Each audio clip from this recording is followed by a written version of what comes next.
Hello and welcome back to the Vintage Podcast, where today I will be sitting down with Paddy to go through the business of being a wine merchant and what he likes to do to stand out from the crowd. If there's anything you want to ask people you've seen on the show, including myself or Paddy or anybody else, don't forget to leave a comment on Spotify or wherever else you might happen to see this. For now, let's get on with the show.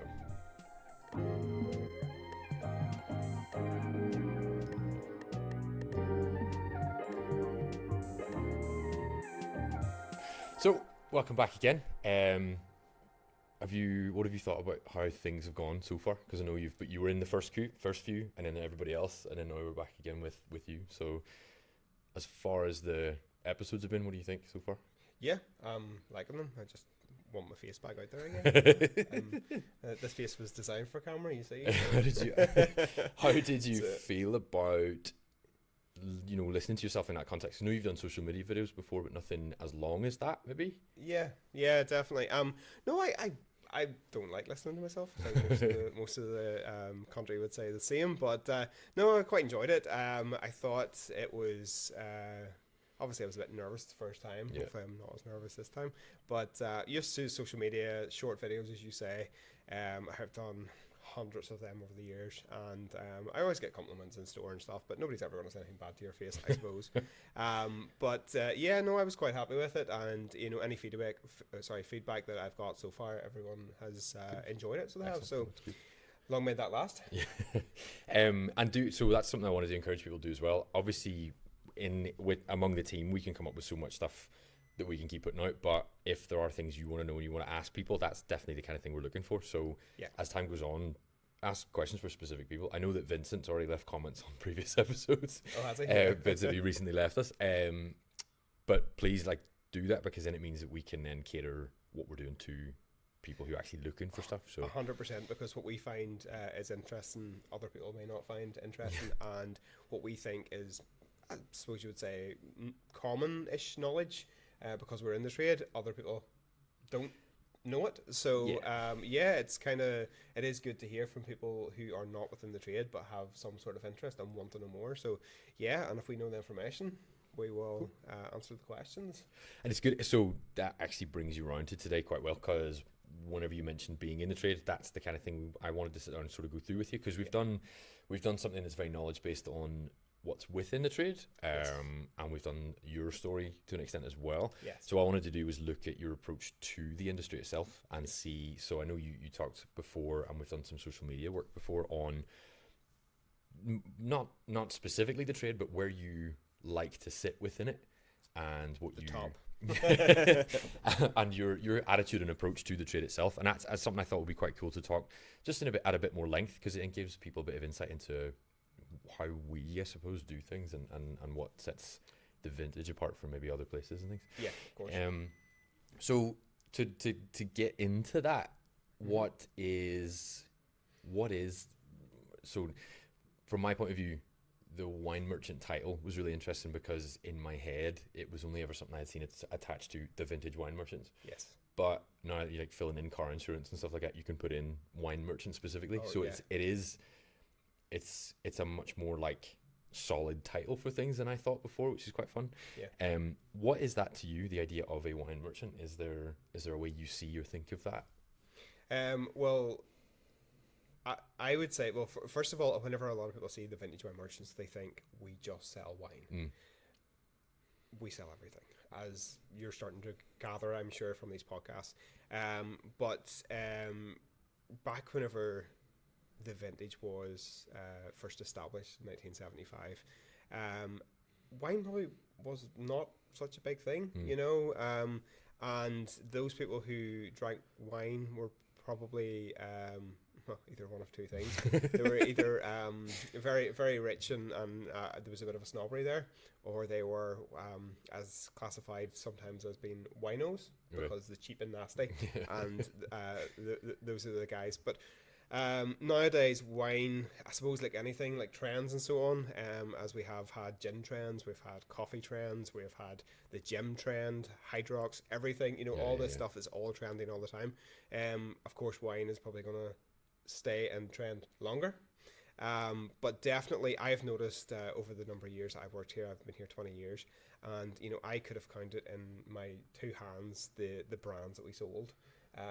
We had loads of different brands on the shelves, small producers and so on, but the actual brands that sold were, the McGuigans and the Yellowtails and Jacob's Creek, and all those big brands that are still around.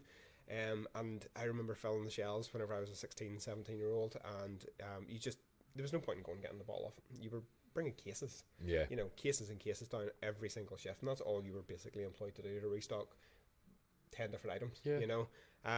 Whereas now it's very different.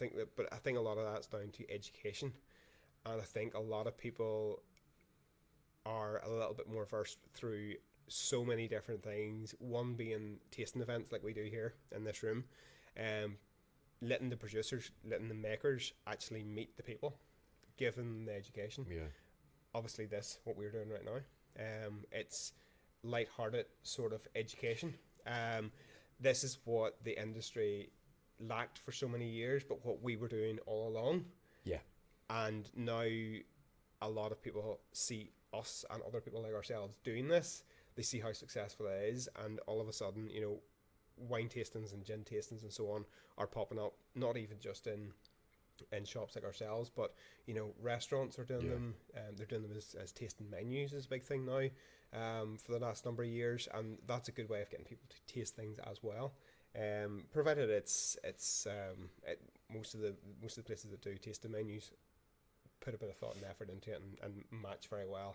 The chef works really well with the sommelier, but provided that education is put through to the staff, to then put it through to the customer, and you'll find that's one thing that I, as an employer, try to get, as you would know, it's key. If the staff are not educated and you don't invest your time, you can throw as much money at education, with regards to going to this course or that course, but I think you would agree with me with this.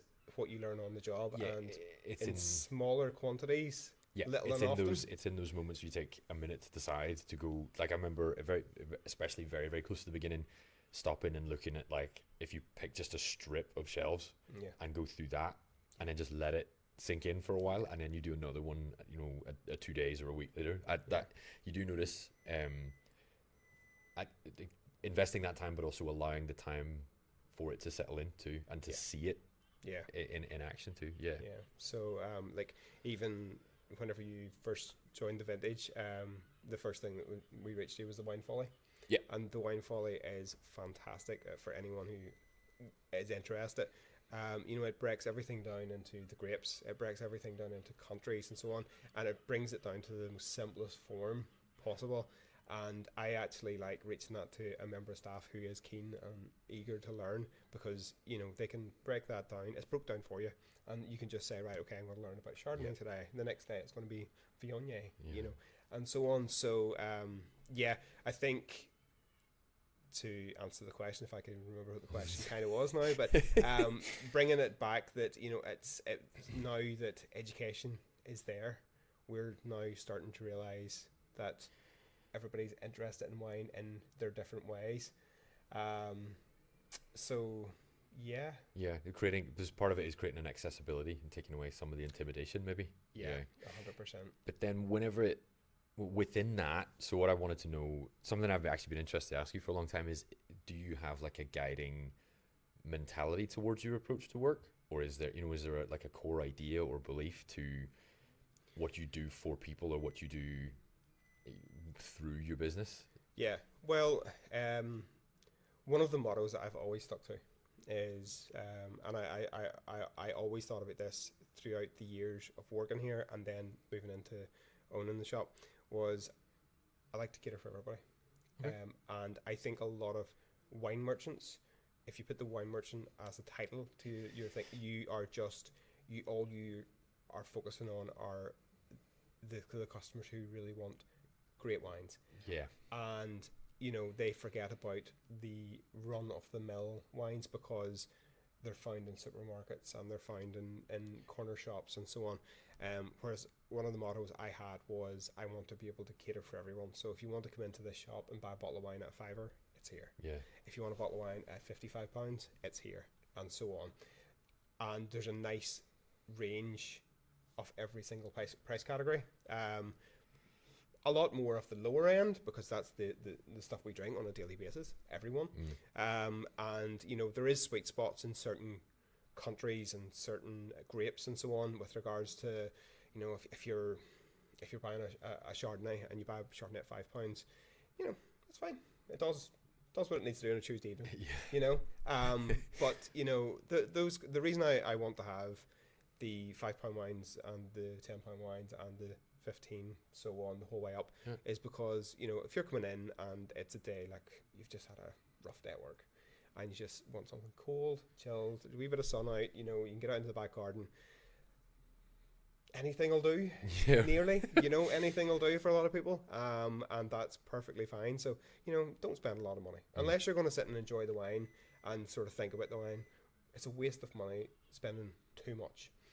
But there is a sweet spot, especially, so say Chardonnay, for instance, if you spend 10, 12, 14, 15 pound, you will see the difference going up. So those people who are coming in and saying, just want something that's a Tuesday or a Thursday evening and I've just had a rough day, that's okay. 5, 6, 7 pound. And then moving on to, it's a Saturday or a Sunday, I've got a couple of ones coming around, I want something a bit better. You still don't have to spend a fortune, and, trade up that little bit. And then all of a sudden, it's your birthday or it's Christmas or Easter coming up or whatever. And, you say to yourself, do you know what? I'm not going out for dinner. I'm not doing this, I'm not doing that. I would usually spend £25 on house wine in a restaurant, instead of sort of my usual sort of £12 maybe on the shop floor. So let's spend £25 on a really nice wine in the vintage and enjoy it. It's knowing when to, or I suppose helping people to know when to apply different mindsets to it. There's an element, I think, in a lot of cases with anything where there is a variable cost. It's just such a wide range. There's an element of judgment with a lot of people, I think, and it's knowing. So sometimes applying that judgment is appropriate, I think, but it's also knowing when there are times to not apply that and to know that there is always stuff there to do the job, like you said. But at the same time, with people coming in, we would have so many people who are almost ignorant towards wine, and they'll say, it's a waste of money spending any more than £12 on a bottle of wine, or maybe some people would say it's a waste of money spending any more than £8 on a bottle of wine. I'd be the first person to challenge that person to a blind tasting. And get a £5, £8, £12, 15 and £20 wine sitting side by side off the same grape, and see if they can really challenge them. Because I guarantee you they will.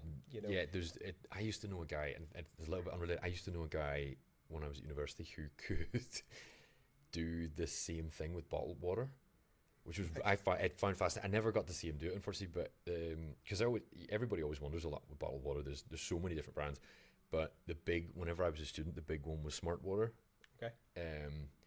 And there's supposed to be some whatever alkaline balance or electrolyte compound that they put in it was it helped brain function or something like that, or whatever it was. But this guy claimed that in a blind taste test he could identify Smart Water every single time, even though everyone was saying it was nonsense. But I think there's a level of that you can apply to everything, and I know that like bottled water's nowhere near as complex. So then if you're applying it to something that has like a really good degree of variability, I think everybody to some extent should be able to differentiate the prices between most things, I reckon. But then again, no matter who you give it to, somebody will always argue and say, nope, that's not the right. And I think there are a lot of people as well who will always, just certain people who will always choose the cheaper one anyway, because it's just what they. I think you get so used to a certain one, and it's not to say that that's wrong in any way at all, but you can present people with so many options, but they'll always go to what they're familiar with as well, which I find like one thing I've always liked to do just in anything is to try and push people towards something that's new or different. 100%. And it's always nice when you do open somebody's like not horizons, it's not, but that sense of introducing something new. So totally agree with what you're saying, and one way of putting that with regards to relating to our business is the fact that we would have those customers who've been getting in for years, and might have been buying the McGuigan's or the Jacob's Creek or whatever, and they're used to spending that $6.99 or $7.49, whatever it would be for said bottles, and they would overlook smaller producers that are sitting side by side with that on the same shelves. So same grape, same country, same basically everything the same, apart from the fact that it's different producer.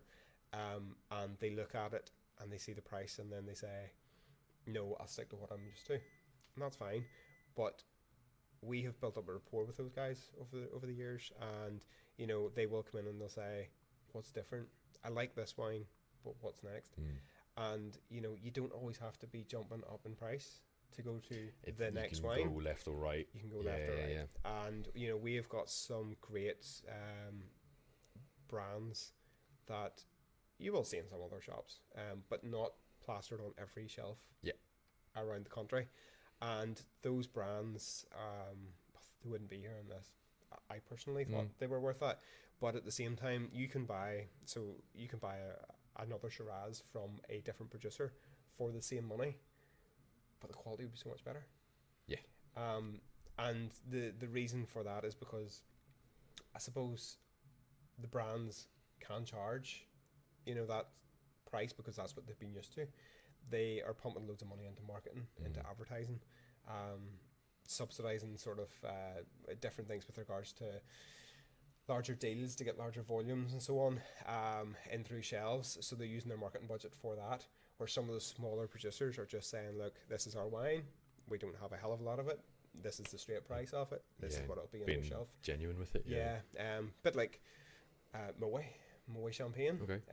So they always said in the trade, and I don't know if it's true right now, but several years ago they used to say that just over £5 of every bottle of champagne, of Moet champagne, was actually paid towards marketing.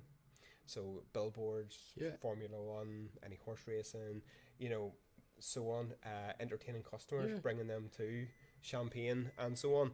So I remember doing a bit of a fizz tasting, and Moet was one of them. And I remember at that time a bottle of champagne that was £7 cheaper than Moet. It was a very small champagne house. Nobody knew it. But it was several guys like myself. It was in the rooms, maybe 15 or 16 of us, and everyone preferred the cheaper and the one that didn't have a brand. It was a blind tasting. Nobody knew what they were tasting, and it just kind of proved to me that you don't have to chase brands. Yeah, but because brands, I suppose once something's big enough, you do start to learn that it can just leverage money to establish itself above. Just, all it has to have is that edge at one time, and then never again, because you use that, you earn that money, and then you use it to kind of hold yourself in position. You don't really need to be as accountable anymore. Yeah. So marketing in the spirits and wine industries, to me, wasn't something that ever really stood out before, aside from TV.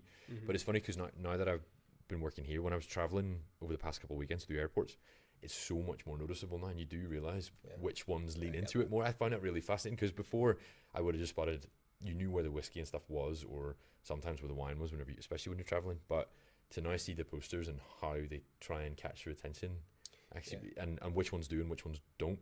Yeah. The same way that the car companies are quite like that as well. There's a lot of upmarket car companies, I think the specific one is Lamborghini, just don't advertise because you should know by a certain point if that's what you're looking for to. And then I think I heard there's a marketing expert, I can never remember his name, who said that if you spent all day spending tens of millions on a plane or a boat, then £250,000 on a car isn't quite as bad. Whereas when the car is the most expensive thing at the show, you're way less inclined to buy it. And are there other things you do to try and stay fresh or stay different or keep some things aside, even in terms of like how the shop looks and stuff like that?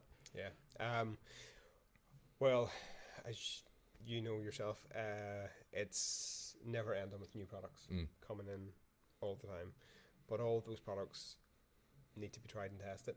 And out of every sales rep that walks in through the door, of course their brands or the bottle that they have got opened to let us taste, of course it's going to be the best, because that is what they are selling. But the beauty about being independent is the fact that I'm working with every provider in Northern Ireland, or nearly every provider. And somebody might walk in here with a Cabernet Sauvignon that retails at $9.99, and I could taste it and say, that's quite nice. Yeah. But I also have 6 other Cabernets at $9.99 from the same region.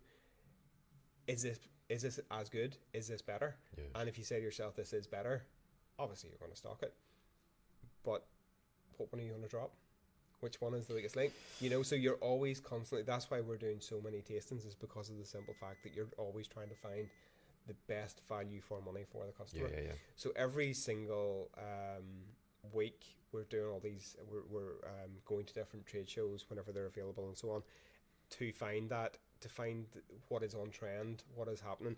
You're always talking to somebody within the trade, so you're always finding what is trending and what is going to trend, But again, everyone who is selling a certain product is going to say to you, this is going to be the next big thing, So you're always constantly on social media, and I would love 3-month break from social media just on a personal basis. Yeah. But I actually feel like I almost use social media as well As for research. Yeah. You have to see what other people are doing. But at the same time, whenever something new launches into Northern Ireland, it's going to be available through our shelves, no matter what it is, because of the fact that we will always jump on the trend like anyone else, provided it's decent. Yeah, and then obviously there's a lot of money put behind marketing whenever a new brand hits the thing. So it's all about sort of linking in businesses and sharing and so on via social media to let the customers know you have it. But I think our customer base has got to the stage now that they don't even need to ask, do we have it, or are we going to stock it? They just expect it. Yeah, that's exactly what happens now. So I had someone actually just last Sunday when I was working, they came into the shop and they had said to me that I know West Coast Colour have a new brand, Sunburst. It's flying off the shelves. They came into the shop and they said, oh, I seen this advertised on someone else's page, because we actually didn't even have it advertised on social media yet. And they called in and said, I know you're going to have it anyway. You are going to have it. They knew where to go regardless of where they'd seen it. Yeah. Of course. So it saved them a driving across the country to get it. What are your opinions? So based on your experience, how do you treat or see trends? Is it something to necessarily always try and chase behind, or do you tend to try and think of something that might counter a trend, or do you know what I mean? I think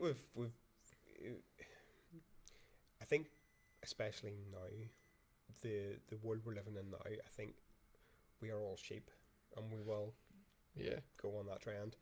I think 5-8 years ago I might have tried to think outside the box a little bit more with regards to that, but it doesn't really work as much now anymore, because there is a big thing. So I remember, like, when I was quite young, like everything techie was like translucent plastic, like those different colors, and then it moved into that sort of like the Windows did the whole bubbles thing, and there was that like weird bubbly tech thing for years, and those windows of like trends, and especially in more visual stuff, lasted about 5 to 10 years at a time.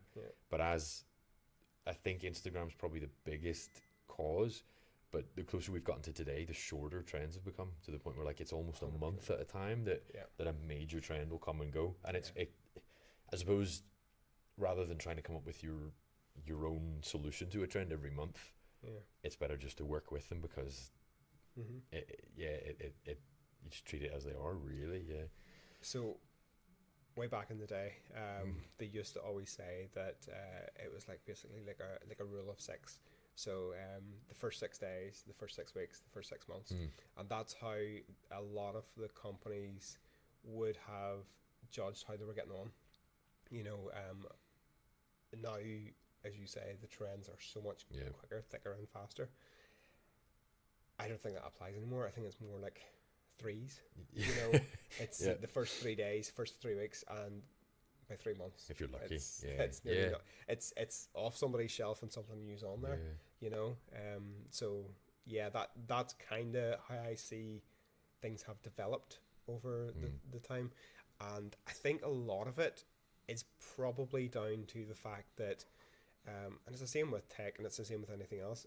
There's just so many people out there who have so many ideas now, and they're seeing, I think they're maybe seeing a lot more ideas from other countries as well. In the global sense, yeah. Then adapting them to what could happen in the UK and what could happen elsewhere and so on. And there is just so many things coming through thick and fast that I think that's why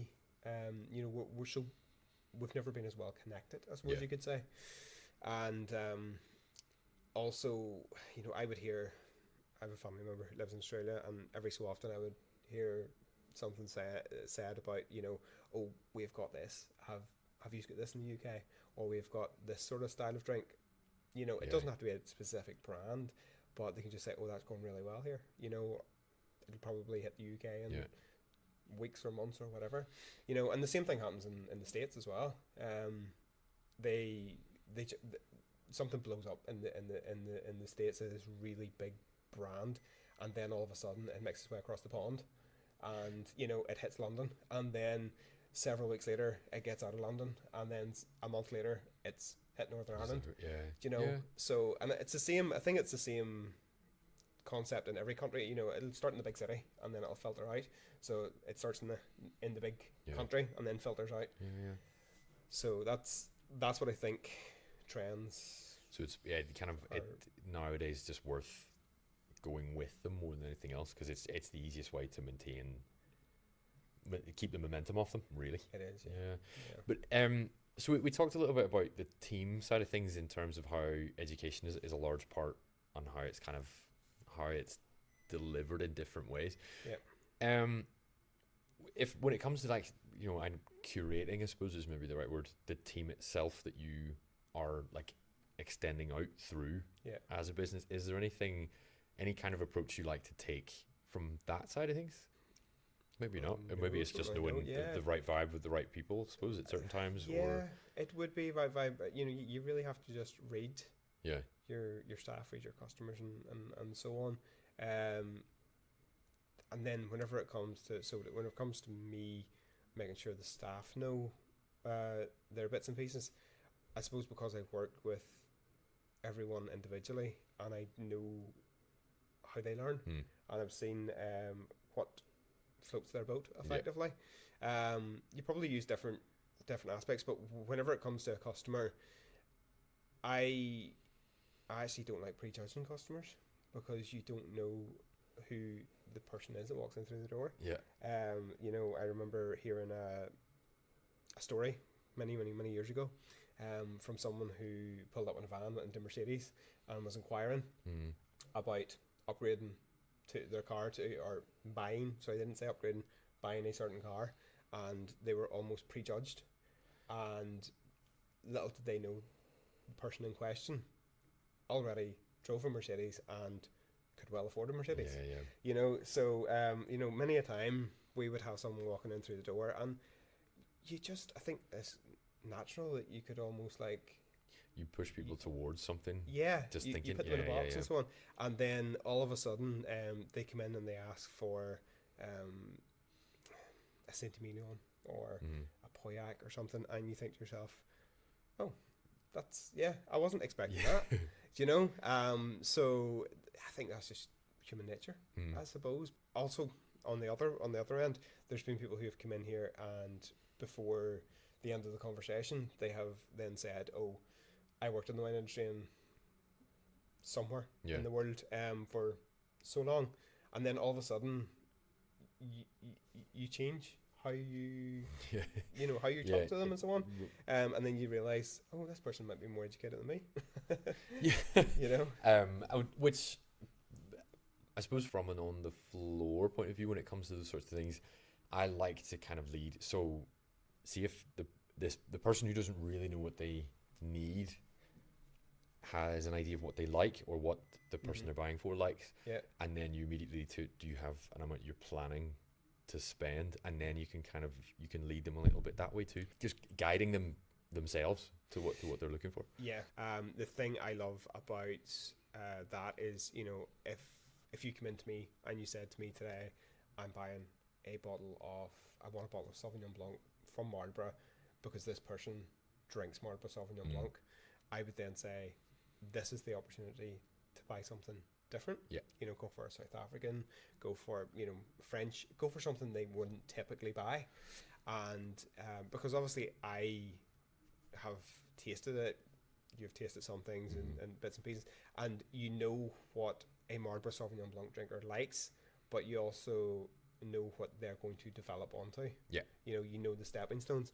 So and that's the one of the nicest parts of the job, and I think somebody else said it in one of the podcasts, is whenever you recommend something for somebody and then they come in and they buy it, They go again. Just, wow. Yeah, it's really rewarding. Yeah, it is. And like, we had a customer recently, I'm not sure if it was yourself or I think maybe it might have been Joe, and they came in and they asked for a bottle of wine, their Perdido, Tempranillo, as was talked about earlier, in one of the other earlier episodes, and they got a bottle for Christmas, and the person was coming in to buy a bottle for themselves, and whenever they heard the price of it, they were astonished. Yeah. Because of the fact that they couldn't believe that it was only roughly about a tenner. Yeah. So, yes, that's quite nice too. Whenever you recommend something, and people. It is good. So, just in case we haven't convinced anybody yet, is there anything to kind of finish off with that you would say to people that would bring them here rather than somewhere else? Me? Yeah. No, I'm joking. No, I would say, I'm not, obviously if you're in the local area, yes, of course, everybody wants your business, and that's it. And I'm a businessman as well. So yes, of course, line my pockets before you line someone else's. However, there's two things to this. One, if there's a good independent locally to you, and they care, and they're willing to put the effort in and give you a bit of education, support them, because they're doing what we're doing. They are trying their hardest to be the best that they can be, so that would be the first thing. Second thing I would say is, and this happens quite regularly, you go into a supermarket. I actually called into a supermarket last night and I saw somebody buying something that we sell, half bottle of vodka. Their half bottle was £3 more expensive than us. I was actually surprised at most of the prices that they had, but at the same time, they just have it in their head because it's a supermarket, it must be the cheapest. That would be what I assumed. I noticed the woman who lifted it in particular, the way she lifted it, the way she reached around for it, she knew exactly where it was. It wasn't the first time she bought it, and I thought to myself, how do in that instance, the first thing I think of is, how do I get the education out to say that supermarkets are not always the cheapest? Granted, if it's on offer, it usually is a good price, but we will price check everything that we're bringing in, and we will try not to be too much more expensive than any supermarket or Amazon or anyone. And in a lot of cases, like, check the product this morning, Cool Swan on Amazon. I heard how many bottles sell on Amazon every single month. Was absolutely shocked at how many was selling, but I knew in my head we were cheaper. So then I went and I double checked, and yes, we're £1.50 a bottle cheaper. But obviously Amazon's playing the SEOs. People are just saying to themselves, it's Amazon, they must be the cheapest. So yeah, I think if people start looking outside that box and saying, because marketing has told them that every little helps, that our roll bag is the best. The old Asda adverts were just all about how everything was cheaper. I know what you mean. Whereas I have found, and anyone can challenge me on this, I have found products that are on club card price. I have found the rollbacks and so on, that are still more expensive than what we are downstairs. Okay. And even not just ourselves, but even other off licenses as well. I'm not saying we're the cheapest. We're in line with a lot of others. And you can't be the cheapest in everything. But I'm just astonished at how marketing has brainwashed people. And completely convinced them. Completely convinced them. So yeah, I would. I know personally, I shop local. It's just probably because of the business I'm in. But I also would rather get quality. or buy once, that sort of style. So yeah, I'll always visit my butchers and local shops. Very, very seldom am I ever in a supermarket for that reason. Yeah, thank you again. There was a huge amount of stuff today, even more than we had before, which is really, really good. But yeah, like I said at the beginning, if anyone has questions specific or not, for people or just in general, do leave them with us, because you can comment on episodes on Spotify now, which is actually really helpful. You can comment elsewhere too. But we'll leave it there for today, and hopefully be answering some questions in the near future. Thank you very much. No problem. Thank you for having me. Thanks so much for listening to the Vintage Podcast. Everything on this show is produced in-house, including the music. If there's anything you'd like to ask us, or if you'd like to pose a question for a future episode, check out the links in the description, where you'll be able to find contact forms, email addresses, and social media links, as well as links to any of the products that we've mentioned on the show. If you want to follow us just to keep up to date with episodes, you should be able to do so on most major podcast platforms. And if you want to ask us about anything, we're always here to talk. Please don't forget to follow the show, and we look forward to hearing from you in the near future. Thanks.